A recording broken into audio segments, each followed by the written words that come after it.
Nesta aula de Poka-Yoke, basicamente eu vou explicar para vocês a utilização da ferramenta do Poka-Yoke em apenas uma aula, tá legal?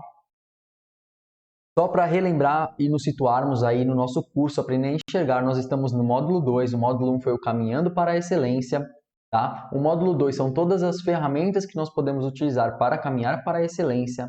Estamos na disciplina 9, o que significa que é a ferramenta 9, prevenção de uma falha humana, o tal do Poka-Yoke. Vamos aprender o que é esse Poka-Yoke nesta aula, tá legal? Bom, o que você vai aprender na aula de hoje? Primeiro, o que é uma causa de um problema. Nós vamos aprender um pouco sobre robustez de processo, como que a gente determina se um processo é robusto ou não é robusto.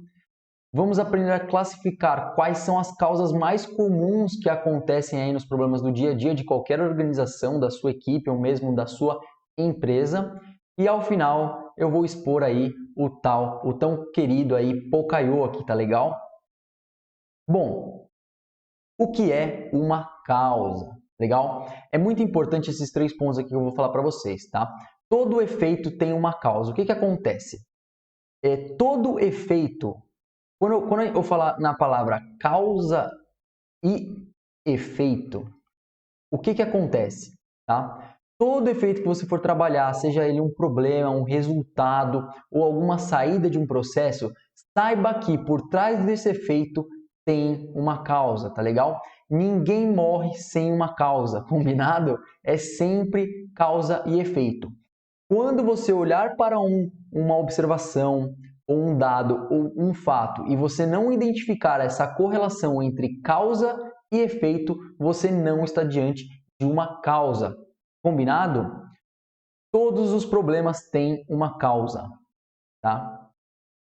É muito importante essa parte de causa e efeito, porque vocês vão perceber que a gente vai utilizar isso muito nos próximos slides, tá legal?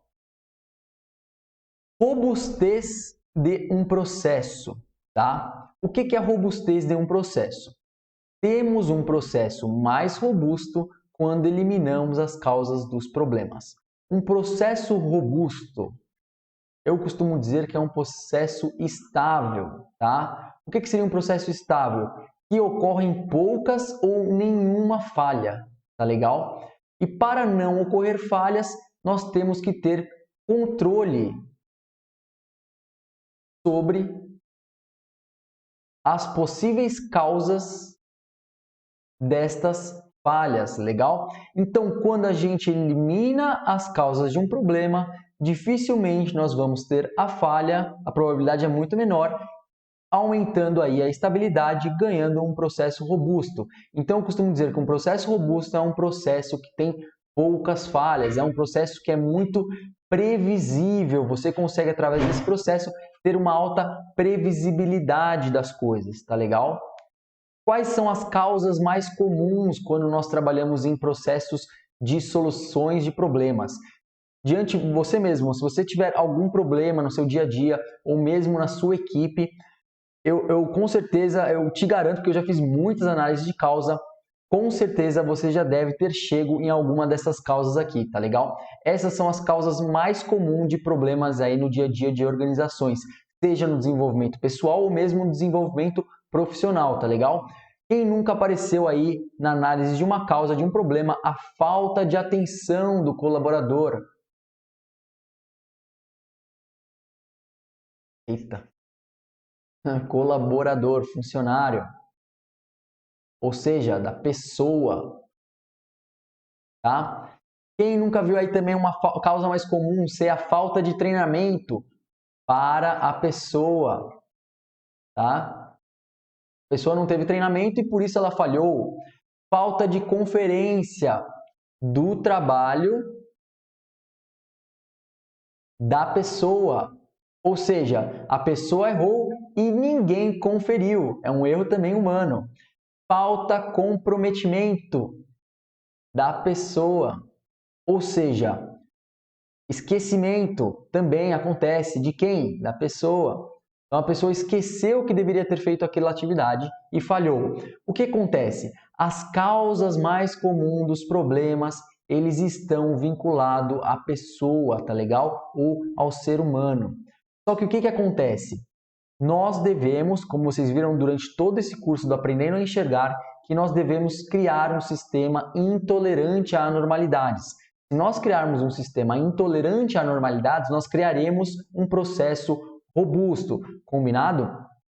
Ser intolerante é aceitar que o erro não é humano, tá legal? Você precisa aceitar isso, tá? É muito difícil, é uma quebra de paradigma. Você precisa aceitar que o erro não é humano, tá legal? Não é. Ou seja, todas essas causas mais comuns, você deve colocar isso na cabeça. Entenda, independente da falta de atenção, falta de treinamento, conferência, comprometimento, esquecimento, não é uma falha do humano, tá legal? Existem sim maneiras de você quebrar essas causas mais comuns, tá legal? Então não aceite que o erro é humano.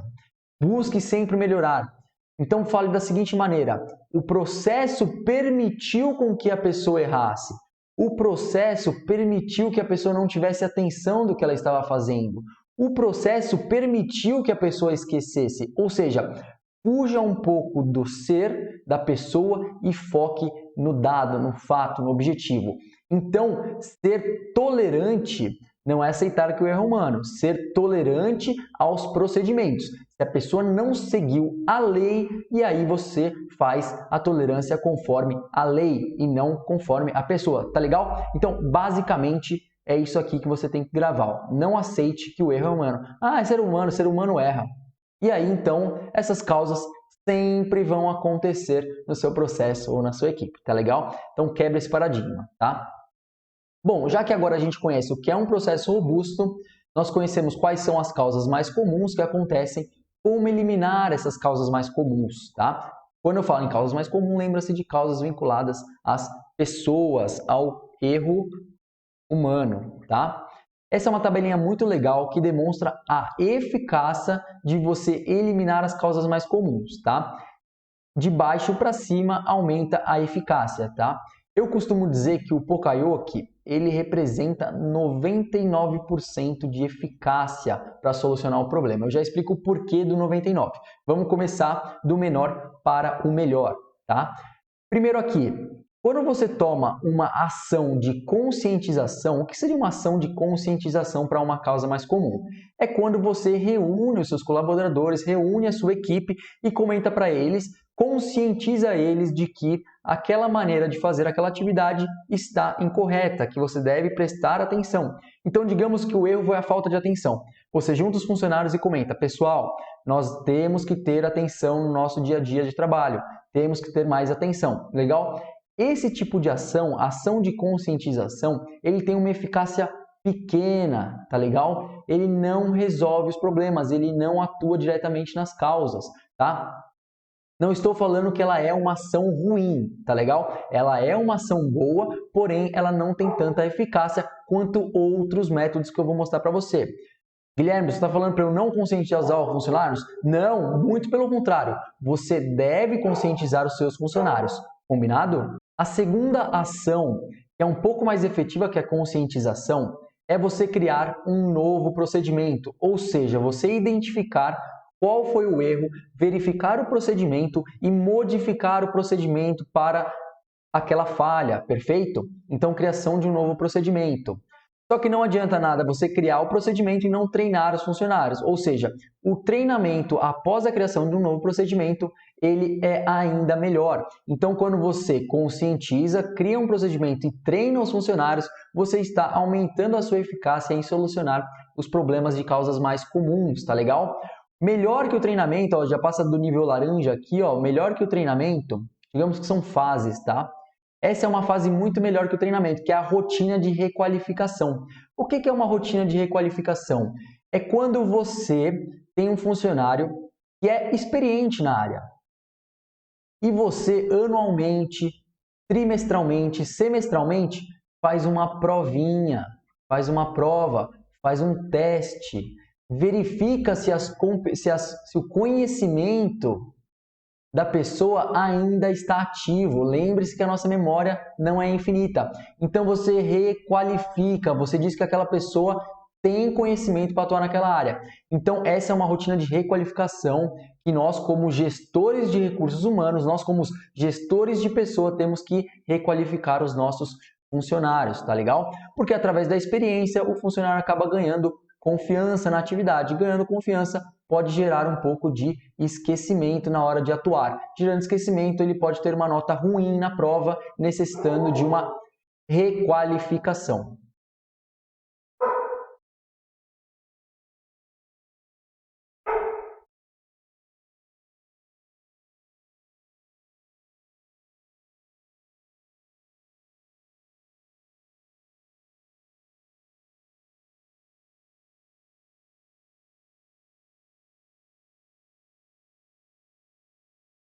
Bom, a próxima ação de melhoria para eliminar as causas é a questão sobre alerta, templates e gabaritos.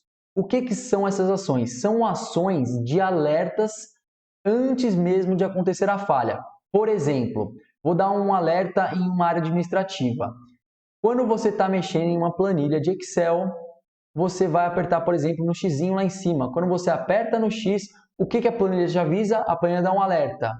Olá, amigo, se você apertar sim, você não irá gravar todo o seu trabalho. Se você apertar não, você poderá voltar e gravar o seu trabalho.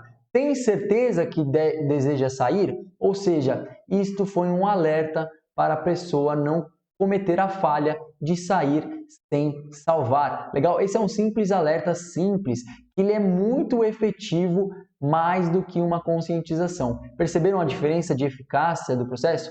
Guilherme, eu preciso só focar no alerta e não fazer rotina de requalificação? Não.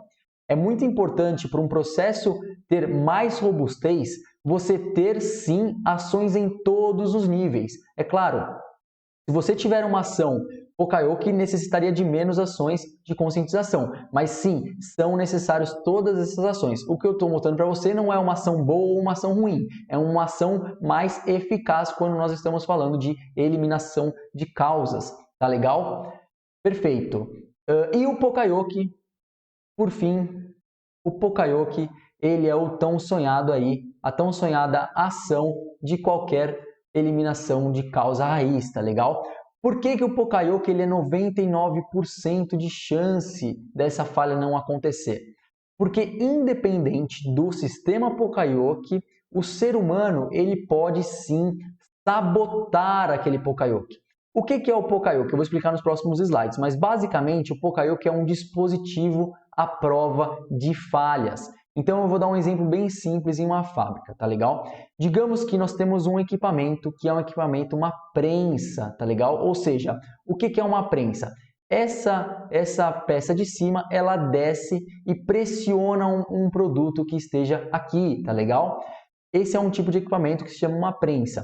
Digamos que o trabalhador, quando for colocar a peça, ele utilize suas mãos, tá legal? Então tem uma mão aqui dentro e tem uma mão aqui dentro. O que acontece se ele deixar a mão aqui e o equipamento descer? Ele pode estar causando aí um acidente de trabalho, legal? Com relação à segurança. Agora, digamos que, em vez dele ter que colocar as mãos, digamos que nós criemos um sistema onde tem um botão aqui e um botão aqui, e esses botões estão conectados com o equipamento, ou seja, somente apertando nos dois botões com as mãos, o equipamento irá descer e fazer a peça. Portanto, ele colocará a mão aqui e a outra mão aqui. Colocando as duas mãos aqui, o equipamento liga. O equipamento ligando garante que ele não está com a mão na prensa, ou seja, esta criação foi um Pokayoke, ele foi um dispositivo à prova do erro humano. Ou seja, mesmo que ele coloque a mão aqui dentro, o equipamento nunca irá ligar. Mesmo que ele mesmo que ele promova, porque ele erre, o procedimento não acontece, o processo não acontece e é bloqueado a falha, combinado? Esse é um exemplo bem simples aí de Pokayoke. Infelizmente é 99% porque pode existir a sabotagem do Pokayoke, ou seja, se este ser humano colocar, por exemplo, um peso ou uma pedra aqui, o botão será pressionado e ele colocar a mão aqui. então ele pode estar causando aí o acidente de trabalho de forma a sabotar o processo. Então, quanto mais dispositivos à prova de falhas, melhor, mais eficaz e mais robusto o seu processo irá ser. Combinado? Essa foi um slide bem legal aí sobre a eficácia de como eliminar as causas mais comuns, tá?